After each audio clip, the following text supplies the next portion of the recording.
ನಮಸ್ಕಾರ ಆತ್ಮೀಯ ಸ್ಪರ್ಧಾರ್ಥಿಗಳೇ, welcome to SR teaching. ಈ ಒಂದು ವಿಡಿಯೋ ತರಗತಿಯಲ್ಲಿ ಎಲ್ಲರಿಗೂ ಸ್ವಾಗತ. ನೀವೇನಾದರೂ ಫಸ್ಟ್ ಟೈಮ್ ನಮ್ಮ ವಿಡಿಯೋವನ್ನು ನೋಡ್ತಿದ್ರೆ ಚಾನಲನ್ನು ಸಬ್ಸ್ಕ್ರೈಬ್ ಮಾಡ್ಕೊಳ್ಳಿ. ಮುಂದಿನ ಎಲ್ಲ ಅಪ್ಡೇಟ್ ನೋಟಿಫಿಕೇಷನ್ಗಾಗಿ ಜೊತೆಗೆ ಪಕ್ಕದಲ್ಲಿರೋ ಬೆಲ್ ಬಟನನ್ನು ಪ್ರೆಸ್ ಮಾಡಿ. ಹಾಗಾದರೆ ವಿಡಿಯೋನ ಸ್ಟಾರ್ಟ್ ಮಾಡೋಣ. ಮುಂದಿನ ವರ್ಷ 2025 UPSC ಕ್ಯಾಲೆಂಡರ್ ಆಗಲೇ ಬಿಡುಗಡೆಯಾಗಿದೆ.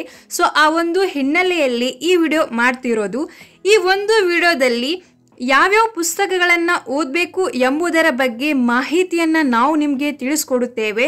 ಕಂಪ್ಲೀಟ್ ಡೀಟೇಲ್ಸ್, IAS ಎಕ್ಸಾಮ್ಗೆ ಬೇಕಾದಂತಹ ಕನ್ನಡ ಮತ್ತು ಇಂಗ್ಲೀಷ್ ಮಾಧ್ಯಮದ ಪುಸ್ತಕಗಳನ್ನು ಯಾವ ರೀತಿ ಓದಬೇಕಂತಕ್ಕಂತಹ ಸ್ಟ್ರಾಟಜಿಯನ್ನು ನಿಮಗೆ ಈ ಒಂದು ವಿಡಿಯೋದಲ್ಲಿ ನಾವು ನಿಮಗೆ ತಿಳಿಸ್ಕೊಡುವ ಪ್ರಯತ್ನವನ್ನು ಮಾಡ್ತೀವಿ.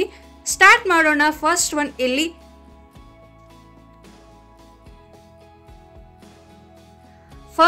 ಇಲ್ಲಿ ಇತಿಹಾಸ ಸಬ್ಜೆಕ್ಟ್ ಬಂದ್ಬಿಟ್ಟು ಇಲ್ಲಿ ನಾವು modern history, ancient history, medieval history, ಆಧುನಿಕ ಭಾರತದ ಇತಿಹಾಸ, ಪ್ರಾಚೀನ ಭಾರತದ ಇತಿಹಾಸ, ಮಧ್ಯ ಭಾರತದ ಇತಿಹಾಸ, ಮೂರು ರೀತಿಯಾದಂತಹ ಇತಿಹಾಸವನ್ನು ನಾವು IAS ಪ್ರಿಲಿಮ್ ಎಕ್ಸಾಮಲ್ಲಿ ನೋಡ್ತೀವಿ. ಇದು ನಮಗೆ ಮೇನ್ಸ್ ಎಕ್ಸಾಮಲ್ಲಿಯೂ ಕೂಡ ಇಂಪಾರ್ಟೆನ್ಸ್ ಆಗ್ತದೆ. ಸೊ ಇಲ್ಲಿ ಸ್ಟೆಪ್ ಬೈ ನಾವು ಫಸ್ಟ್ ಒನ್ ಬೇಸಿಕ್ ಬುಕ್ಸನ್ನು ನೋಡ್ಕೊತ ಹೋಗೋಣ. History UPSC book list NCERTC ಹೋಗೋಣ. History NCERTC 6th class our past. In ಅದೇ ರೀತಿ next one history NCERTC class 7 our past part 1. In next one history NCERTC class 8 our past 1 and 2. Next one NCERTC class 9th India and the contemporary world first. In next one history NCERTC class 10th ಇಲ್ಲಿ India and the contemporary world 2. ಇಲ್ಲಿ images ಅಲ್ಲಿ ನಾವು ನೋಡ್ಕೋಬಹುದು hour past 1 ಅಂತಕ್ಕಂಥದ್ದು. So ಇದು importance ಆಗ್ತದೆ. ಜೊತೆಗೆ 11th 12th ನೋಡ್ಕೋತ ಹೋಗೋಣ.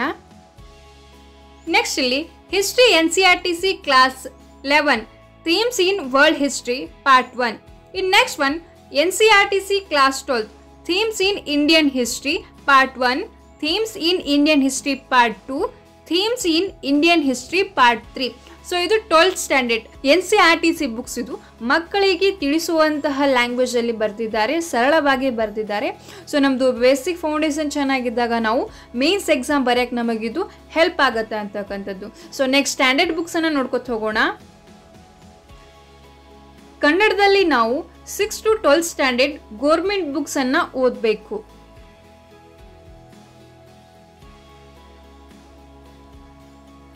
Modern Indian history by spectrum ಅಂತಕ್ಕಂಥದ್ದು. ಸೊ ಇಲ್ಲಿ ಇಮೇಜಸನ್ನು ನೋಡ್ಬೋದು ನಾವು.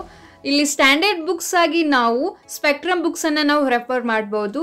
ಇನ್ ಅದೇ ರೀತಿ India after independence by Bipin Chandra ಅಂತಕ್ಕಂಥದ್ದು. ಸೊ ಇದು ಕೂಡ ಇಂಪಾರ್ಟೆನ್ಸ್ ಆಗ್ತದೆ. ಇನ್ನು ನಾವು ಕನ್ನಡ ಮಾಧ್ಯಮದಲ್ಲಿ ಬಂದ್ಬಿಟ್ಟಾಗ ಪ್ರಾಚೀನ ಭಾರತದ ಇತಿಹಾಸ ಕೆ ಸದಾಶಿವ, ಅದೇ ರೀತಿ ಆಧುನಿಕ ಭಾರತದ ಇತಿಹಾಸ ಕೆ ಸದಾಶಿವ ಅವರು ಬರೆದಿದ್ದಾರೆ.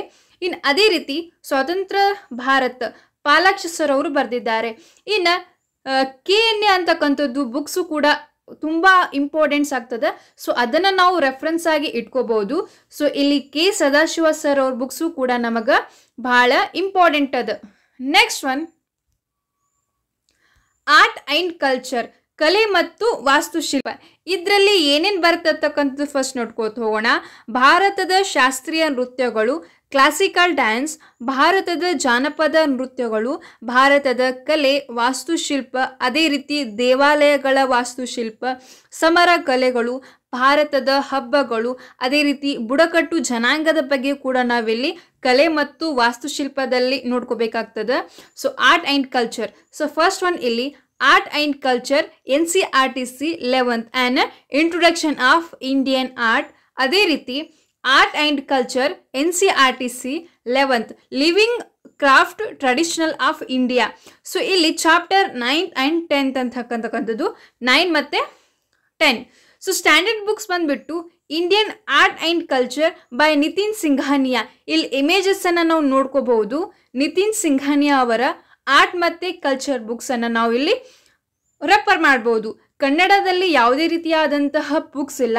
ಸೊ ಇಲ್ಲಿ ನಾವು ಕೆನೆ ಬುಕ್ಕಲ್ಲಿ ಲಾಸ್ಟಿಗೆ ನೋಡ್ಬೋದು, ಕಲೆ ಮತ್ತು ವಾಸ್ತುಶಿಲ್ಪದಲ್ಲಿ. ಸೊ ನೆಕ್ಸ್ಟ್ ಒನ್ ನೋಡೋಣ. ನೆಕ್ಸ್ಟ್ ಒನ್ ಇಂಡಿಯನ್ ಕಾನ್ಸ್ಟಿಟ್ಯೂಷನ್, ಭಾರತದ ಸಂವಿಧಾನ. ಎಲ್ಲರಿಗೂ ಕೂಡ ಈ ಸಬ್ಜೆಕ್ಟ್ ಭಾಳ ಇಷ್ಟ ಆಗ್ತದೆ. ಸೊ ಅದೇ ಜೋಶಲ್ಲಿ ಒಂದು ಲೈಕನ್ನು ಕೊಡಿ. ಸೊ ನೆಕ್ಸ್ಟ್ ಇಲ್ಲಿ ನಾವು ಬೇಸಿಕ್ಸನ್ನು ನೋಡ್ಕೊತ ಹೋಗೋಣ. NCERT class 9th political science demographic politicals part 1. ಇನ್ ಅದೇ ರೀತಿ political NCERT class 10th political science demographic political part 2. Political Science Indian Constitution Act work. In a Political NCERT class 11 Political Science Political Theory. So next illi NCERT 12th Political Science and Contemporary World Politics. In next one illi 12th Political Science Political in Indian Science Independence Day. So ಇದು basic books importance ಆಗ್ತದೆ. Next one illi standard books Indian polity M Laxmikanth, ಇದನ್ನು ನಾವು Bible ಅಂತ ಹೇಳಿ ಕರಿತೀವಿ. So ಅದೇ ರೀತಿ ಕನ್ನಡ ಮಾಧ್ಯಮದಲ್ಲಿ ಭಾರತದ ಸಂವಿಧಾನ PS ಗಂಗಾಧರ್, ಇದರ ಜೊತೆಗೆ ನಾವು KM ಸುರೇಶ್ ಸರ್ ಅವ್ರ ಬುಕ್ಸು ಕೂಡ ರೆಫರ್ ಮಾಡಬಹುದು. Next one geography. Geography NCERT class 6 the earth our habits. In ಅದೇ ರೀತಿ NCERT class 7th our environment. In 8th class resource and development. In ಅದೇ ರೀತಿ ಜಿಯೋಗ್ರಫಿ NCERT class 11th fundamental of physical geography. In next ಇಲ್ಲಿ geography NCERT class 11th Indian physical environment. In next one NCERT class 12th fundamental of human geography. ಅದೇ ರೀತಿ Indian people of economic ಅಂತಕ್ಕಂಥದ್ದು. Next ಇಲ್ಲಿ author's book standard books ಅನ್ನ ನೋಡ್ಕೊತ ಹೋಗೋಣ.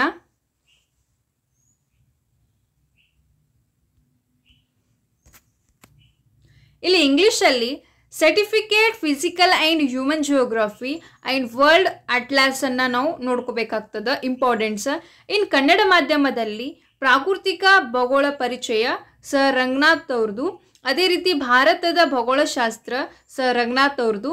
ಇನ್ ಪ್ರಪಂಚದ ಪ್ರಾಕೃತಿಕ ಭೂಗೋಳಶಾಸ್ತ್ರ ಸರ್ ರಂಗನಾಥ್ ಅವ್ರದ್ದು ಬುಕ್ಸು ಕನ್ನಡ ಮಾಧ್ಯಮದಲ್ಲಿ. ಇಲ್ಲಿ ಇಮೇಜಸ್ ಅನ್ನ ನಾವು ನೋಡಬಹುದು. Next one economic NCERT class 9th. ಅದೇ ರೀತಿ NCERT class 10th understanding economic development. In ಅದೇ ರೀತಿ class 11th Indian economic development. So ಇಲ್ಲಿ ಮ್ಯಾಕ್ರೋ ಮತ್ತು ಮೈಕ್ರೋ ಎಕನಾಮಿಕ್ಸು ಕೂಡ ಇಂಪಾರ್ಟೆನ್ಸ್ ಆಗ್ತದೆ. ಸ್ಟ್ಯಾಂಡರ್ಡ್ ಬುಕ್ಸ್ ಬಂದ್ಬಿಟ್ಟು ಇಲ್ಲಿ ಇಂಡಿಯನ್ ಎಕನಾಮಿಕ್ ನಿತಿನ್ ಸಿಂಘಾನಿಯಾ ರಮೇಶ್ ಸಿಂಗ್ ಅವ್ರದ್ದು ಇಂಪಾರ್ಟೆನ್ಸ್ ಆಗ್ತದೆ. ಕನ್ನಡದಲ್ಲಿ ನಾವು ನೋಡ್ಬೋದು ಭಾರತದ ಆರ್ಥಿಕ ವ್ಯವಸ್ಥೆ, ಅದೇ ರೀತಿ ಭಾರತದ ಆರ್ಥಿಕ ಇತಿಹಾಸ HRK ಮತ್ತು ಸರ್ ಗರಣಿ ಕೃಷ್ಣಮೂರ್ತಿ ಅವ್ರದ್ದು. ನೆಕ್ಸ್ಟ್ ಒನ್ ಇಲ್ಲಿ ಎನ್ವೈರ್ಮೆಂಟ್ ಅಂಡ್ ಎಕೋಲಜಿ. ಎನ್ವೈರ್ಮೆಂಟ್ ಮತ್ತು ಎಕೋಲಜಿಗೆ ನಾವು ಇಲ್ಲಿ biology NCERT class 12th last 4 chapters ಅನ್ನ ನೋಡ್ಬೇಕಾಗ್ತದೆ. ಕನ್ನಡದಲ್ಲಿ ಪರಿಸರ ಅಧ್ಯಯನಕ್ಕೆ ಕೆ ಭೈರಪ್ಪ ಸರ್ ಅವ್ರದ್ದು ಬುಕ್ಸ್ ಇದೆ. Next one science and technology. ಸಾಮಾನ್ಯ ಅಧ್ಯಯನ ಮತ್ತು ತಂತ್ರಜ್ಞಾನ. ಸೊ ಇಲ್ಲಿ NCERT ನೋಡ್ಬೇಕಾಗ್ತದೆ. ನಮ್ಮ ಕನ್ನಡದಲ್ಲಿ ಬಂದ್ಬಿಟ್ಟು government books 6 to 12th standard ವರೆಗೂ. NCERT 6th, ಅದೇ ರೀತಿ NCERT 7th. ಇಲ್ಲಿ 6 to 12th ಸ್ಟ್ಯಾಂಡರ್ಡ್ ವರೆಗೂ NCERT ನೋಡ್ಬೇಕಾಗ್ತದೆ. ಕನ್ನಡ ಮಾಧ್ಯಮದಲ್ಲಿ ನಾವು ಗೋರ್ಮೆಂಟ್ ಬುಕ್ಸ್ ಅನ್ನ ಓದಬೇಕಾಗ್ತದೆ. ಇನ್ ಸ್ಟ್ಯಾಂಡರ್ಡ್ ಬುಕ್ಸ್ ಬಂದ್ಬಿಟ್ಟು ಇಲ್ಲಿ science and technology in India Kalpana Rajaram ಅವ್ರದ್ದು.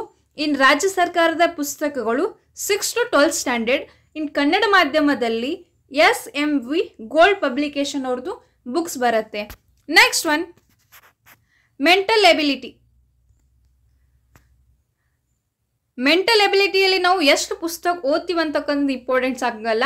ಇಲ್ಲಿ ನಾವು ಪ್ರಾಬ್ಲಮ್ಸ್ ಅನ್ನ ಸಾಲ್ವ್ ಮಾಡೋದ್ರ ಮುಖಾಂತರ ಏನಾಗತ್ತೆ ಅಂದ್ರೆ ನಮಗಿದು ಪರ್ಫೆಕ್ಟ್ ಆಗತ್ತೆ.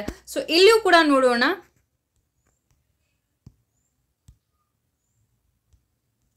ಮೆಂಟಲ್ ಎಬಿಲಿಟಿ ಇಂಗ್ಲಿಷಲ್ಲಿ RS ಅಗರ್ವಾಲ್ ಅವ್ರದ್ದು ಬುಕ್ಸ್ ಬರುತ್ತೆ. ಅದೇ ರೀತಿ ನಾವು ಇಲ್ಲಿ ಏನು ಮಾಡಬೇಕಂತಂದರೆ ಪ್ರಾಬ್ಲಮ್ಸನ್ನು ಸಾಲ್ವ್ ಮಾಡಬೇಕಾಗ್ತದೆ. ಸೊ ನೆಕ್ಸ್ಟ್ ಒನ್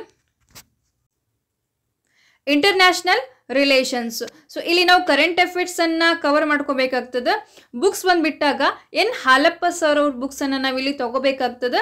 ಸೊ ಇಲ್ಲಿ ಮೋಸ್ಟ್ ಇಂಪಾರ್ಟೆಂಟ್ ಅಂತಂದರೆ ನಾವು ಕರೆಂಟ್ ಅಫೇರ್ಸನ್ನು ನೋಡಬೇಕಾಗ್ತದೆ. Next one current affairs. Current ಅಫೇರ್ಸ್ಗಾಗಿ ನಾವು ಹಿಂದೂ ನ್ಯೂಸ್ ಪೇಪರ್,